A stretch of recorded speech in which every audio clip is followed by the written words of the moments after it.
본문을 보게 되면요. 한 아버지와 두 아들의 이야기입니다. 우리에게 탕자의 비유로 알려져 있는 유명한 이야기죠. 이 이야기는 꽤나 감동적입니다. 잘 아시겠지만 제가 아주 잠시 설명을 드리자면 이렇습니다.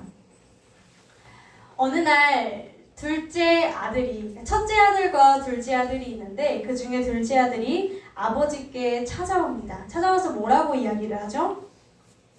유산을 달라라고 이야기합니다.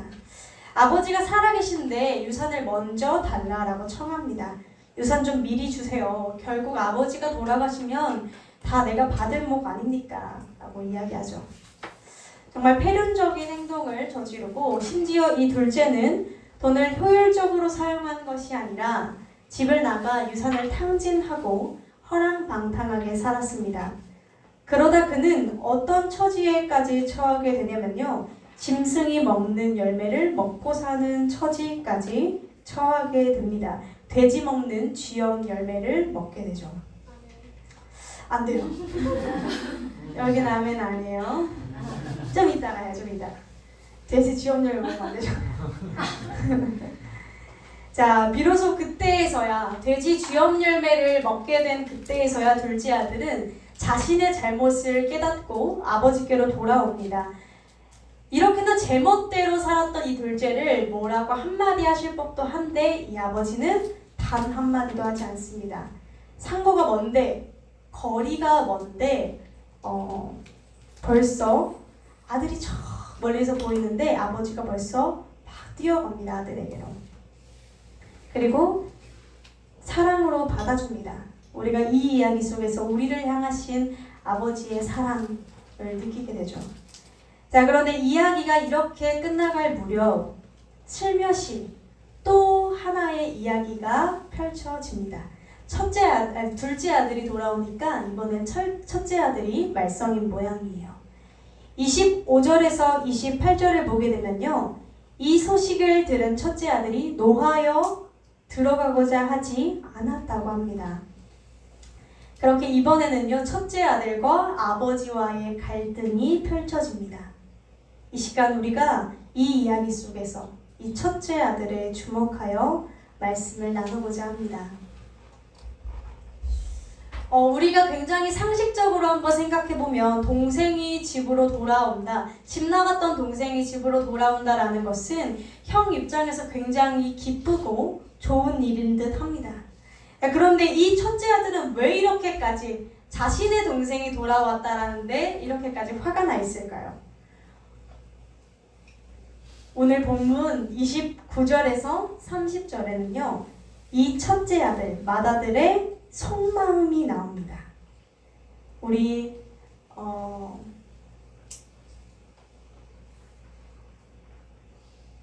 한 목소리로 읽어볼까요?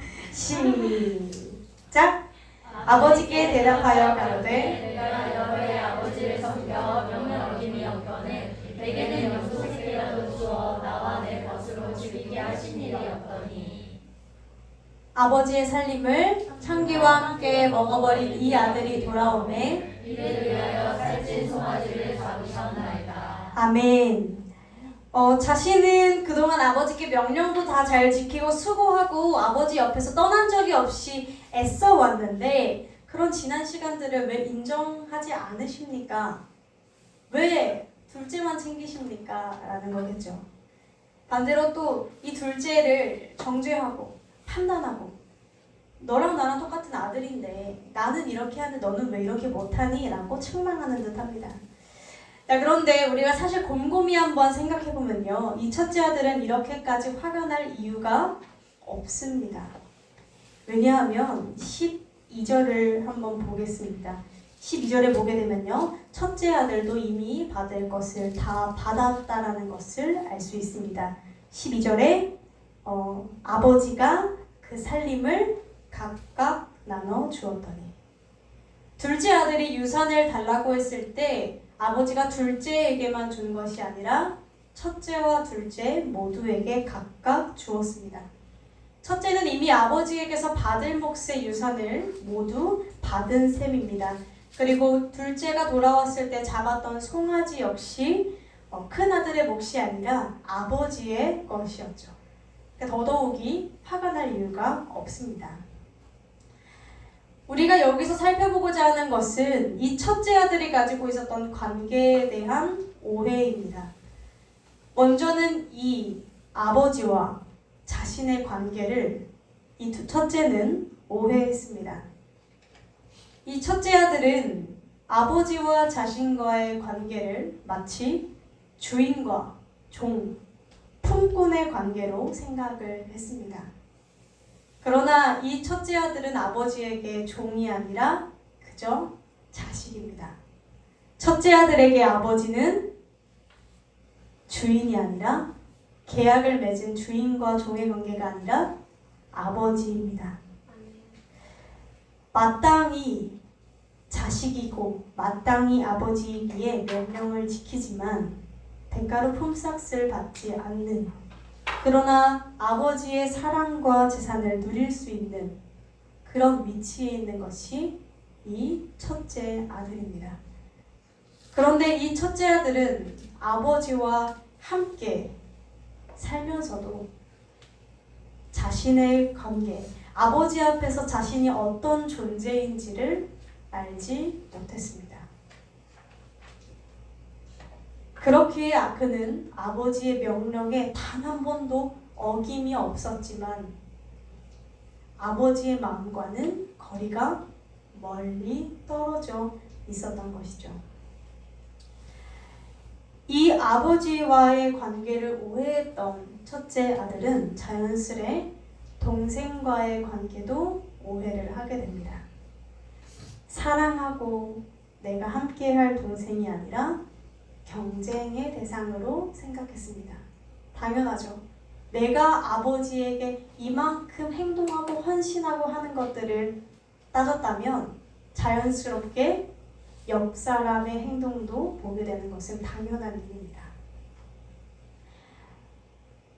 그런데 이것은 어쩌면 우리가 가장 많이 저지르고 있는 큰 착각이기도 한 것 같습니다. 요즘은요, 보게 되면요, 혹시 유튜브 보세요? 유튜브 하실 생각 있으세요? 유튜버 이렇게? 난 유튜브 생각이 있다. 있으세요? 여기는 없나요? 제 학교에는 굉장히 많아요. 유튜브 막 다 하겠다고 막 그러던데, 브이로그라도 찍겠다고. 요새 유튜브로 성공하려면 어떻게 해야 될까요? 컨텐츠, 자극적, 재밌는, 맞나요? 제가 들은 게 맞을까요? 참신한, 그죠? 뭔가 달라야 돼요, 그죠? 요새는 라면 4봉지 정도 먹는 걸로는 유튜브 못합니다. 왜죠? 이미 20봉지 먹은 사람이 있기 때문입니다. 유튜브를 하려면 뭔가 좀 달라야 됩니다. 얼굴이 다르게 이쁘든가, 내가 다르게 많이 먹던가, 다르게 재미있던가, 뭔가 더 자극적이고 뭔가 조금 유별나게 다른 것이 있어야 됩니다. 그래야 좀 성공을 하는 것 같아요, 그죠? 그래서 이제 사람들이 구독, 좋아요, 알림 설정 이렇게 많이 이야기를 하죠.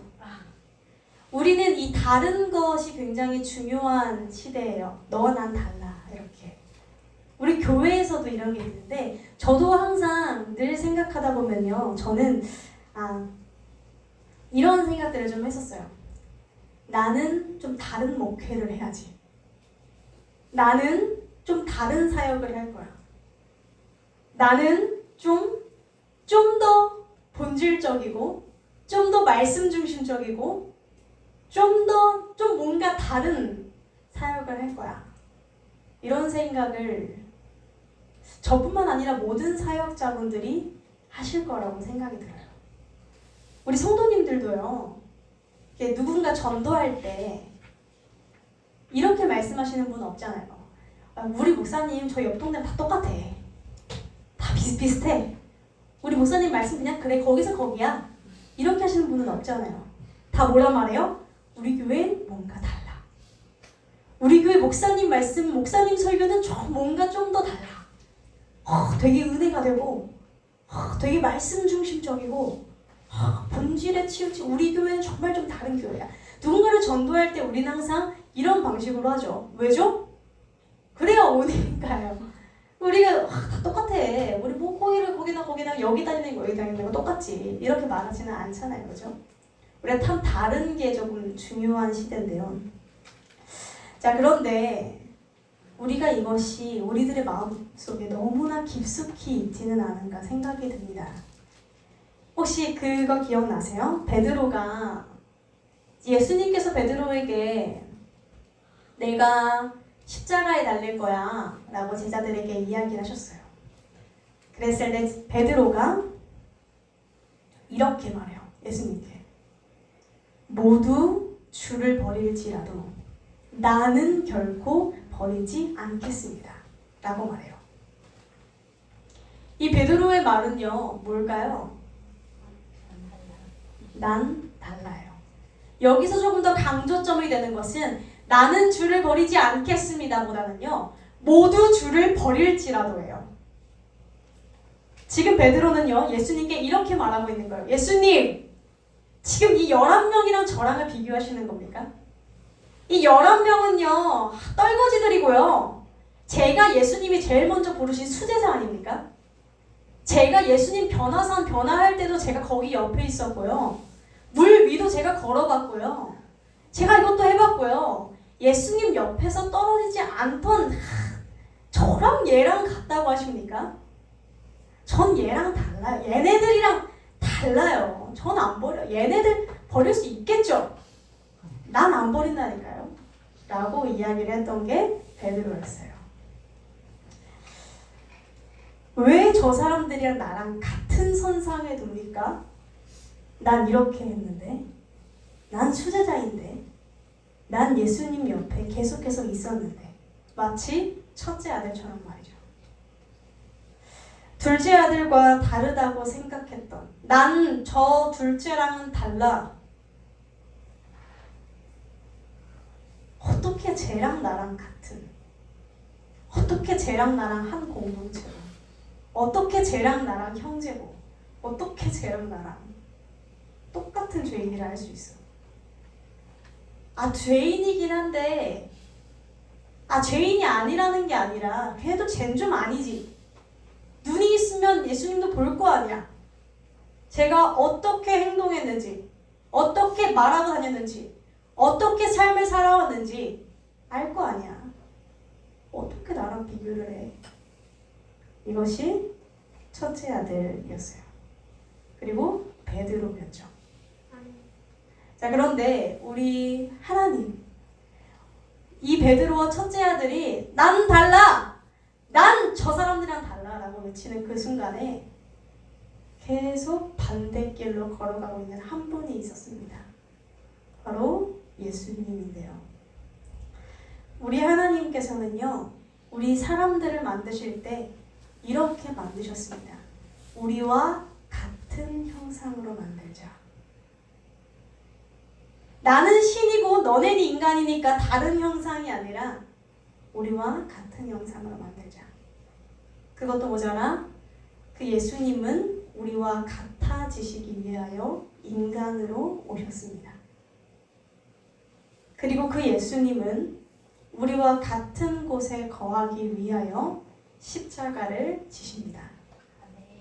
그리고 가장 추하고 더럽다고 여기는 죄인들, 세리들. 우리가 맨날 죄인들, 세리라고 하니까 잘 와닿지 않죠? 저기 감옥에 있는 사형수들. 우리는 쳐다보지 않는 노숙인들. 우리는 좀 뭔가 다르다고 생각하는 학벌이 부족하고 배운 게 없고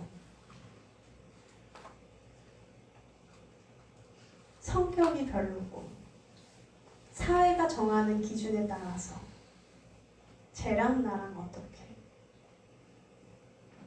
알게 모르게 우리들 마음에는 급이 있어요. 이 급에 따라 잘 보이려 하기도 은근히 무시하기도.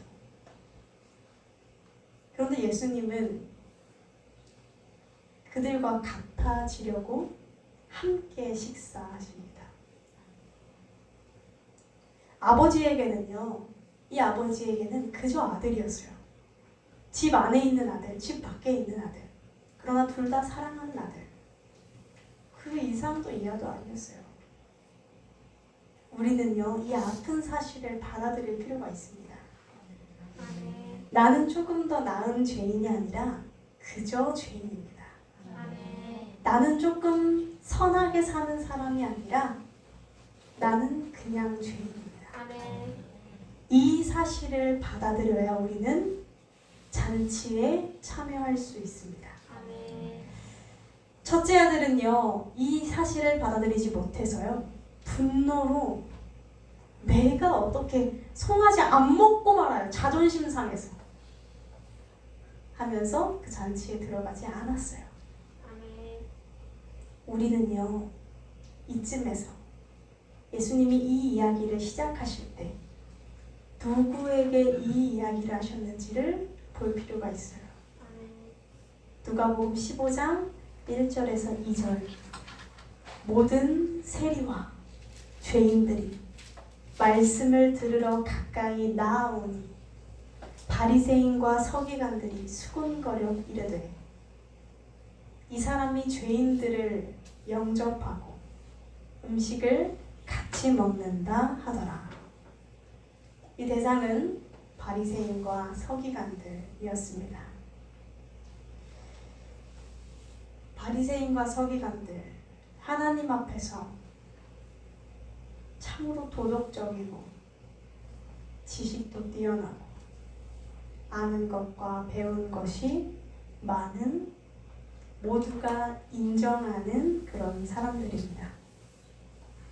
그 사람들은 마음속에 이런 마음들이 있었나 봅니다. 그래도 이만큼 신앙생활한 나는 세리랑 죄인들이랑 달라. 난 좀 달라. 이것을 직접적으로 말을 하느냐, 조금 숨어서 수군거리느냐, 숨어서 마음으로만 생각하느냐의 차이지, 이들은 이렇게 생각을 했습니다. 밥을 먹는다는 행위는요, 이 당시에는 너와 내가 같은 동등한 존재야 라는 거였어요. 그러니까 이해가 안 됐겠죠. 왜 선생이라 하는 예수가 세리와 죄인들과 함께 밥을 먹는가.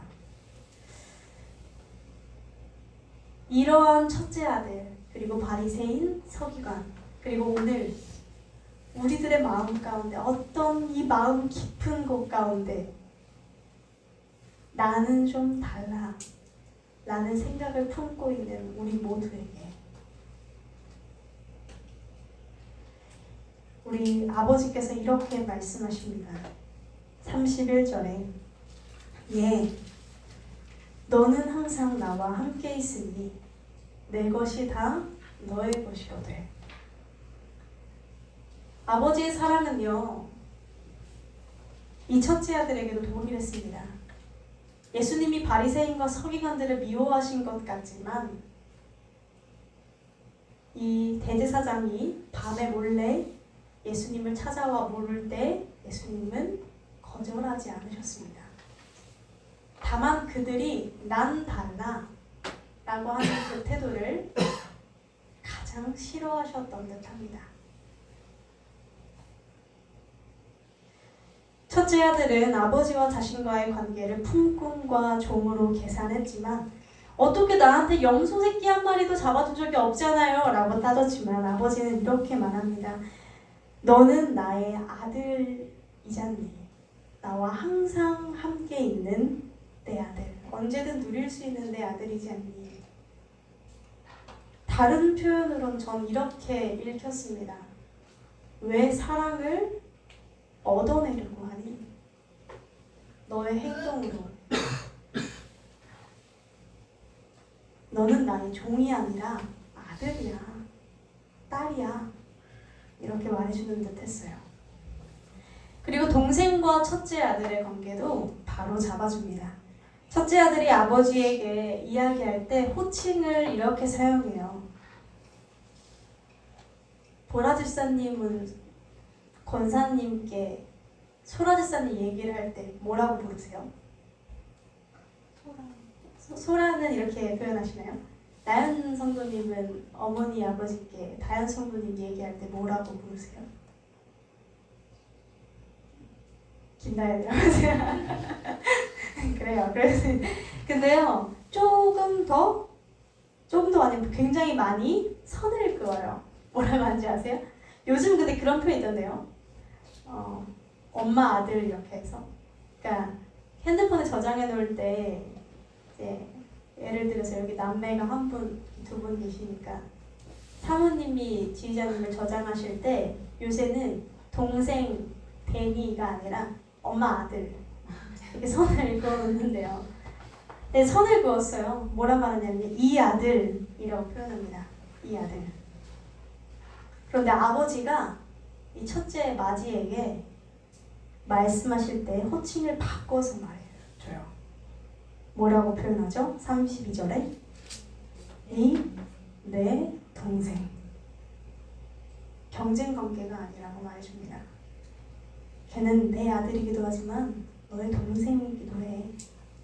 형제라는 것을 상기시켜줍니다. 한 형제, 그저 같은 아들.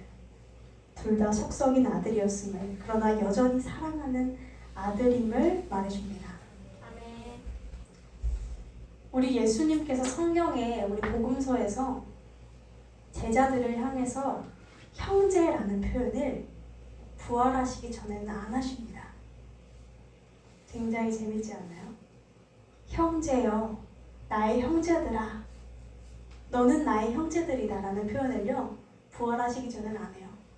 부활하시고 나서 합니다. 왜 그런가 봤더니 헬라어로 이 형제라는 말은 이 아델포스라는 단어예요. 이 델포스는 자궁이래요.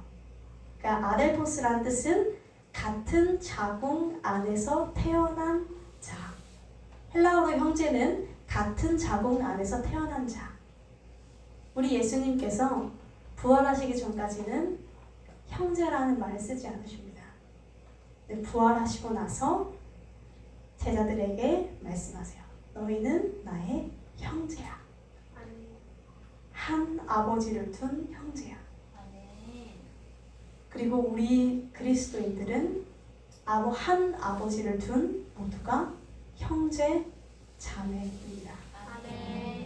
모두가 다른 가정에서 컸고 다른 형편에서 자랐지만 한 아버지를 둔 같은 자궁에서 난 같은 아버지에게서 거듭난 한 형제입니다. 마지막으로 이렇게 요청합니다. 32절에 우리가 즐거워하고 기뻐하는 것이 마땅하다. 아버지는 이 맏아들을 우리라는 호칭에 함께 포함시킵니다. 공동체에서 따로 떨어져 있는 이 맏아들에게 우리는 공동체에 포함시킵니다. 함께 즐거워하고 함께 기뻐하자. 잔치에 참여하자. 초대합니다. 이 당시 베풀어졌었던 잔치는 예수님이 베푸시는 잔치와는 가장 큰 차이점이 있었습니다. 예수님이 베푸시는 그 자리에는 높고 낮음이 없었다는 건데요. 이 당시에는 이렇게 전에도 한번 설명을 드렸지만 디귿자 구조로 이렇게 해서 각자 이렇게 누워서 먹는다고 했죠. 이상한 사람들이라서 밥을 우리는 한국은 밥을 보통 어느 정도 시간으로 먹죠? 네? 30분. 길어야 1시간이죠. 근데 우리 보통 1시간까지 잘 안 가죠.